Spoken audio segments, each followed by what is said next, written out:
This is Chicago's Morning Answer with Dan Proft and Amy Jacobson on AM 560. The Answer.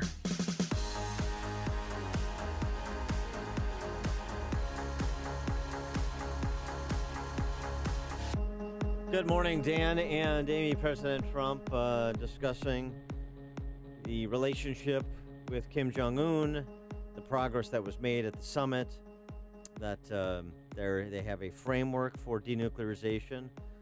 Yesterday we talked about his sit-down with Clinton Foundation donor Zero, and today, per an interview he did on Air Force One yesterday with Brett Baer, he built upon that by talking more specifically about his confidence that he's serious, of course, but that his confidence that Kim Jong-un is serious about denuclearization.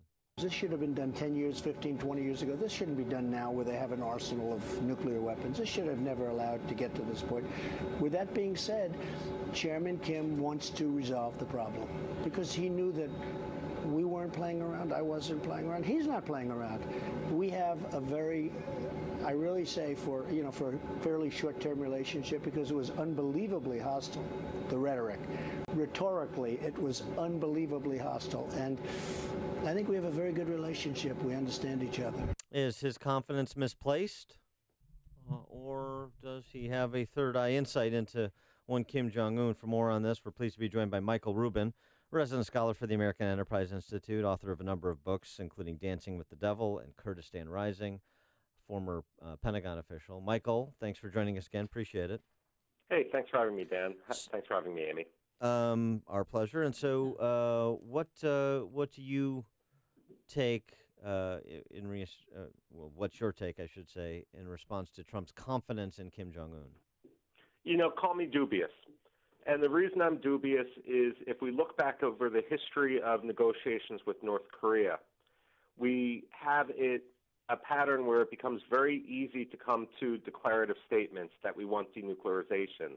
The problem is what that means. And when we start negotiating into the details, that's when it all falls apart. Donald Trump isn't orthodox. He thinks outside the box, and that can be a good thing.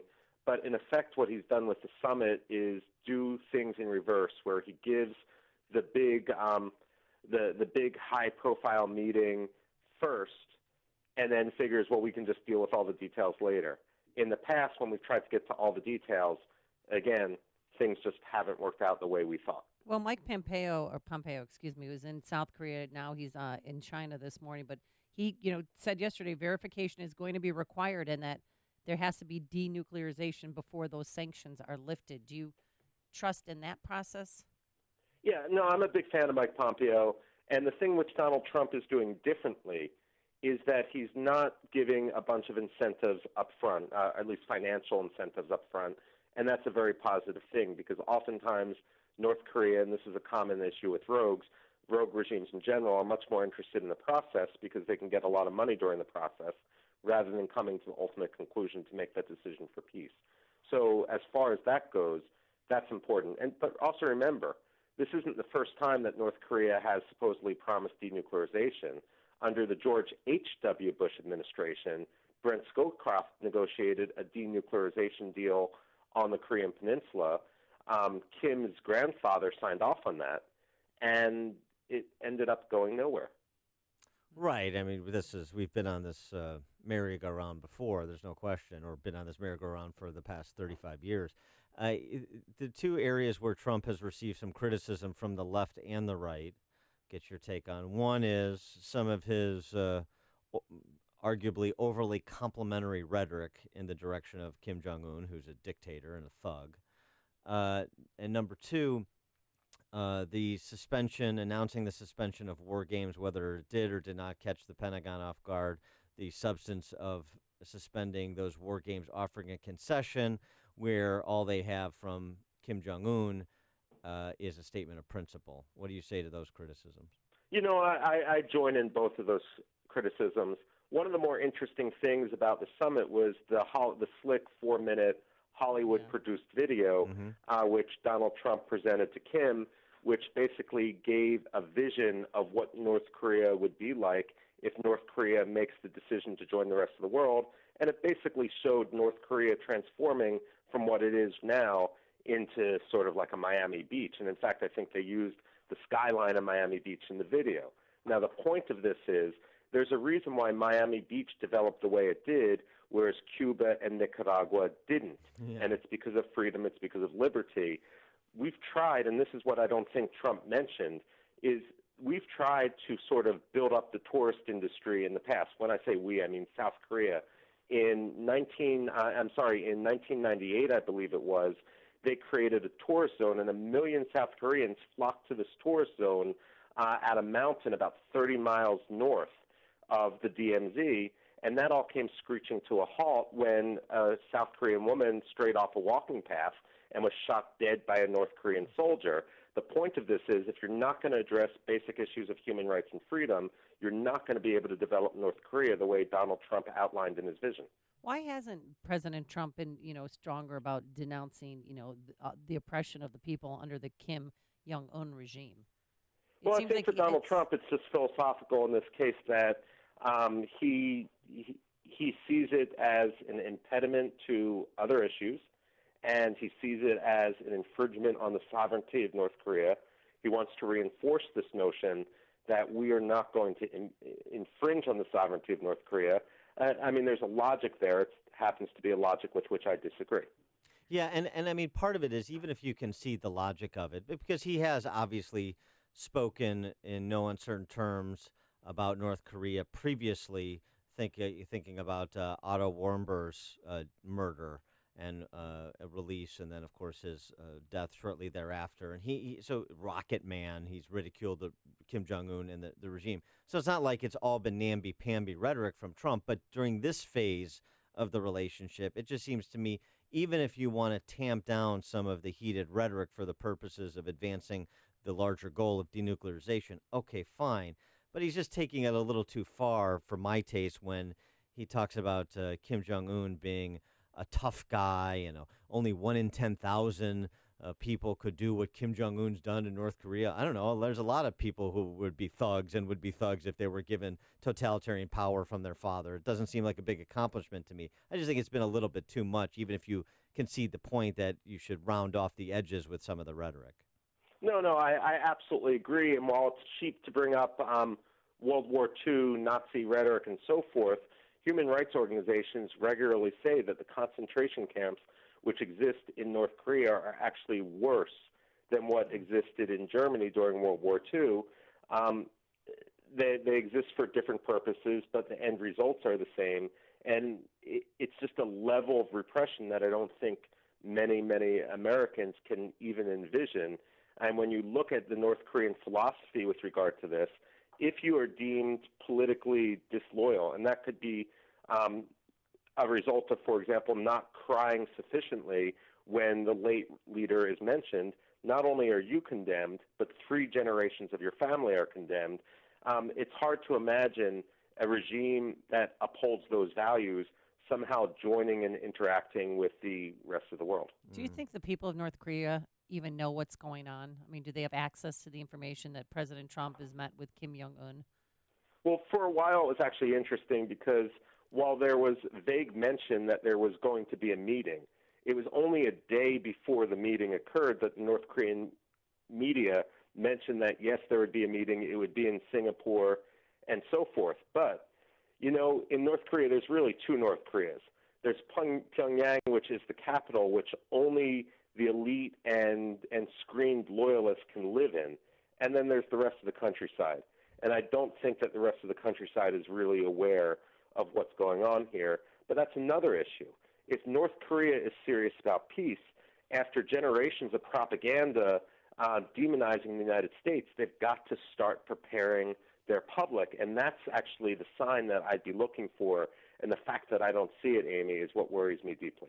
How do you think Beijing and Moscow are receiving the summit and Trump's characterizations of it subsequent to it?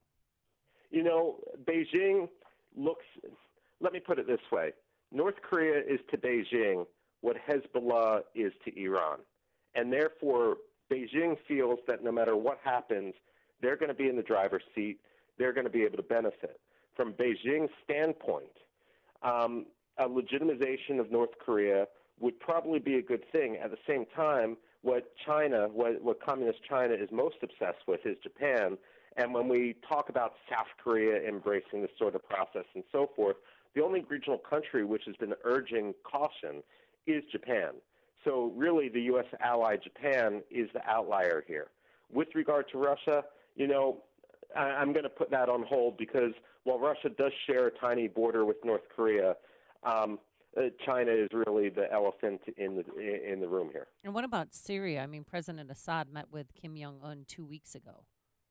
Well, that really just kind of shows where Syria is. For all the talk about Bashar al-Assad being a Western-educated doctor, perhaps he can bring stability. He's an anti-Islamist and so forth. Sometimes a rogue is just a rogue. And this is what we see repeatedly, that we can always pretend with diplomacy that rogue leaders can somehow change, but ultimately the only time you get a regime actually changing is when that rogue leader steps down. How do you react to the Nobel talk, for Rodman, of course, but also for President Trump? I tend to find it ridiculous, but this isn't a thing against Donald Trump. My problem with the Nobel Peace Prize is the Nobel Peace Prize is awarded differently than all the other Nobels. All the other Nobels are awarded from Sweden and usually from a panel of experts. The Nobel Peace Prize is awarded in Norway, and it's from a panel of politicians. While all the other Nobel Prizes look at a life's work, a life's record of work, the Nobel Peace Prize tends to be aspirational. Just look at the award for Barack Obama. Right. No one actually wants to see 30 years later whether that piece works. They're voting on hope, and too often that hope goes unrealized. I kind of think, as with many politicians and things that politicians touch, the Nobel Peace Prize Committee is a bit ridiculous. I think I understand also Barack Obama is under consideration for another Nobel for his forthcoming Netflix shows. So, maybe for literature, maybe for poetry, who knows? Could be a two-time winner. PR yeah, could be a two-time winner.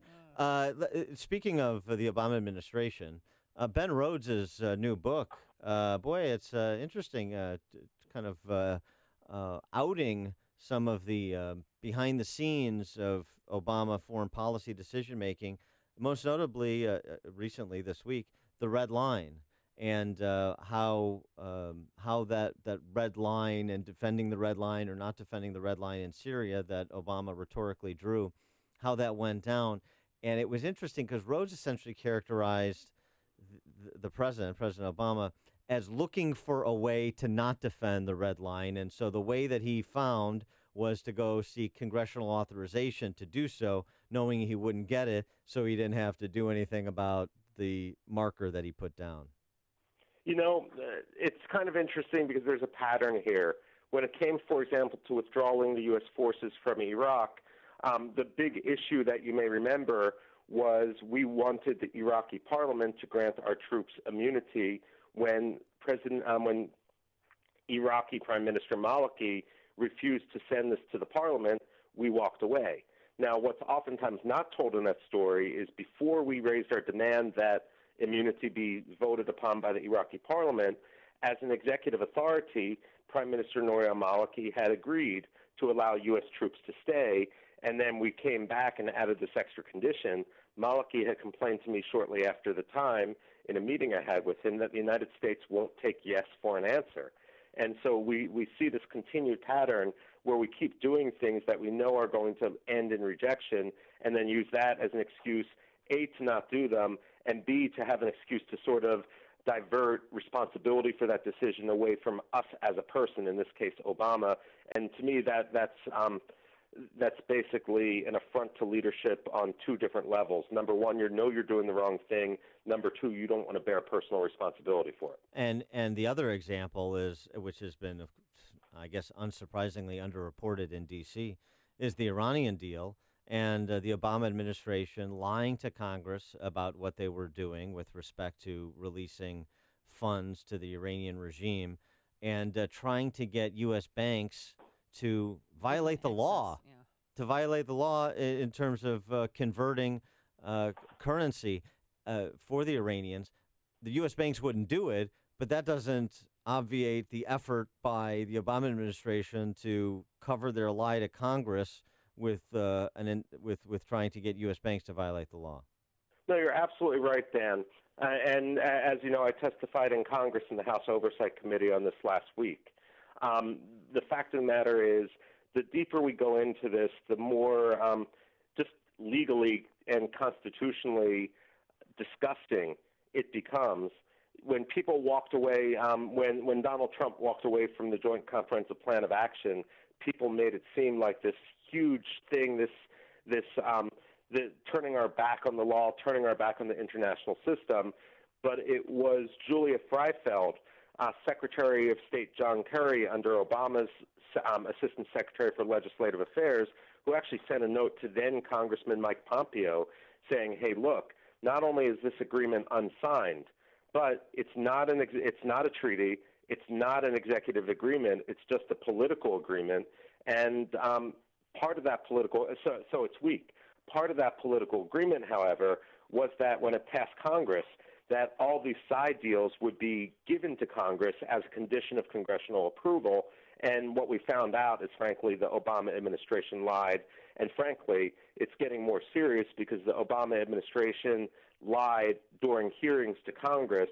And so the House Oversight Committee would be within its right to call some of these officials back, even though they're not out of office, because they lied directly under oath to Congress.